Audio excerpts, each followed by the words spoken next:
నమస్తే, welcome to cell news. Telangana రాష్ట్రం MM జిల్లా మేడ్చల్ నియోజకవర్గం మేడిపల్లి పిఎంసి పరిధిలో తెలంగాణ తెలుగు తల్లికి పాలాభిషేకం చేసిన పిఎంసి మాజీ మేయర్ జక్క వెంకటరెడ్డి, బీఆర్ఎస్ కార్పొరేటర్లు మరియు బీఆర్ఎస్ కార్యకర్తలు, బీఆర్ఎస్ యువజన కార్యకర్తలు, బీఆర్ఎస్ మహిళా కార్యకర్తలు అందరూ కలిసి సెక్రటేరియట్ ముందు రాజీవ్ గాంధీ విగ్రహాన్ని ఏర్పాటు చేయడాన్ని తీవ్రంగా ఖండిస్తూ బీఆర్ఎస్ నాయకులు కేటీఆర్ పిలుపు మేరకు పిఎంసిలో అమరవీరులకు నివాళులర్పిస్తూ తెలంగాణ తెలుగు తల్లికి పాలాభిషేకం చేశారు.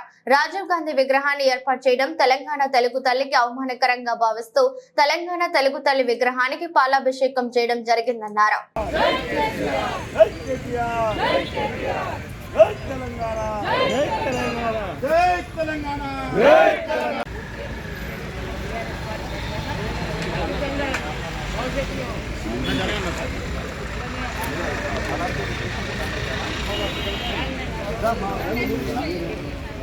కేసీఆర్ గారి నాయకత్వం వర్ధిల్లాలి. కేటీఆర్ గారి నాయకత్వం వర్ధిల్లాలి. నాయకత్వం వర్ధిల్లాలి. జై తెలంగాణ, జై తెలంగాణ, జై తెలంగాణ, జై తెలంగాణ, జై తెలంగాణ, జై తెలంగాణ. కేసీఆర్ గారి నాయకత్వం వర్ధిల్లాలి. కేటీఆర్ గారి నాయకత్వం వర్ధిల్లాలి. జై తెలంగాణ, జై తెలంగాణ. పక్కనే తీయది కొంచెం.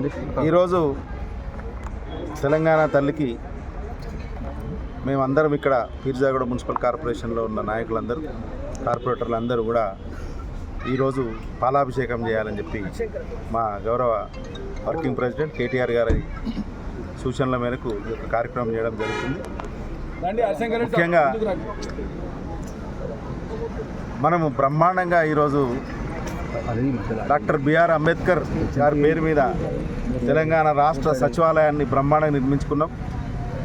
అట్లాగే బిఆర్ అంబేద్కర్ గారి విగ్రహాన్ని కూడా బ్రహ్మాండంగా మనం దేశంలోనే ఎత్తైన విగ్రహాన్ని మన ట్యాంక్ బండ్ పరిసర ప్రాంతాల్లో, నక్లెస్ రోడ్ పరిసర ప్రాంతాల్లో, అట్లాగే మన సెక్రటరియట్కి మన ఎవరైతే ఆఫీస్ స్టాఫ్ ఉన్నారో లేకపోతే ఎవరైతే పరిపాలకులు ఉన్నారో వాళ్ళందరికీ ఒక స్ఫూర్తిదాయక ఉండాలని చెప్పి అంబేద్కర్ గారి విగ్రహాన్ని, అట్లాగే అమరవీరులు ఎవరైతే త్యాగాలతోటి మన తెలంగాణ ఈరోజు సాధించుకున్నామో ఆ యొక్క అమరవీరులది కూడా స్మృతి బ్రహ్మాండంగా మనం కట్టుకోవడం జరిగింది. ఒక దీపం ఆకారంలో కట్టుకోవడం జరిగింది. దాంట్లో భాగంగానే తెలంగాణ తల్లి విగ్రహాన్ని కూడా ఏర్పాటు చేసుకోవాలని చెప్పి గత ప్రభుత్వం, గత ముఖ్యమంత్రి గారు కేసీఆర్ గారు ఆలోచన మేరకి అక్కడ ఒక స్థలాన్ని చూసి దాన్ని అంతా నీటి వేసి రానున్న క్రమంలో అది కూడా తెలంగాణ తల్లి విగ్రహాన్ని కూడా బ్రహ్మాండంగా ఏర్పాటు చేసుకోవాలని చెప్పి సంకల్పం చేసింది. కానీ దురదృష్టవశాత్తు ఈరోజు మన ముఖ్యమంత్రి గారు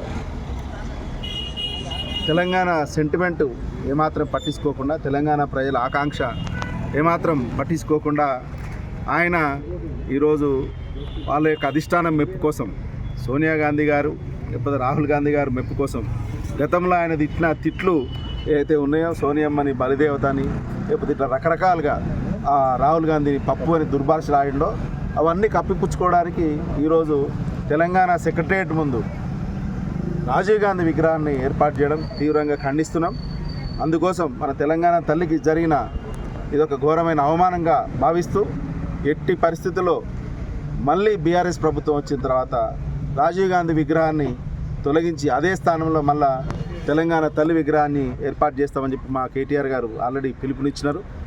దాంట్లో భాగంగానే ఇక ప్రక్షాళన కోసం తెలంగాణ తల్లికి ఈరోజు అందరం కూడా ఇక్కడ పాలాభిషేకం చేయాలని చెప్పి నిర్ణయించుకున్నాం. అట్లాగే అమరవీరుల స్తూపం, పీర్జాదిగూడలో అమరవీరుల స్తూపం, అట్లాగే తెలంగాణ తల్లి బ్రహ్మాండంగా ఏర్పాటు చేసుకున్నాం. దాంట్లో ఈరోజు అమరవీరులకు నివాళులు అర్పించడం, ఇప్పుడు తెలంగాణ తల్లికి కూడా మనం పాలాభిషేకం చేసుకొని పూలమాలతో సత్కరించుకొని ఆ తెలంగాణ తల్లికి తగిన గౌరవం తెలంగాణ ప్రజలందరి ఆత్మాభిమానం కాబట్టి వారందరికీ కూడా, అట్లాగే తెలంగాణ తల్లి ఆశీస్సులు తెలంగాణ ప్రజలందరి మీద ఉండాలని చెప్పి ఈ యొక్క పాలకుల ఒక్కరి బుద్ధి అవుతుందో ఆ తెలంగాణ తల్లి వాళ్ళని సరియాలని చెప్పి మేము కోరుకుంటూ జై తెలంగాణ.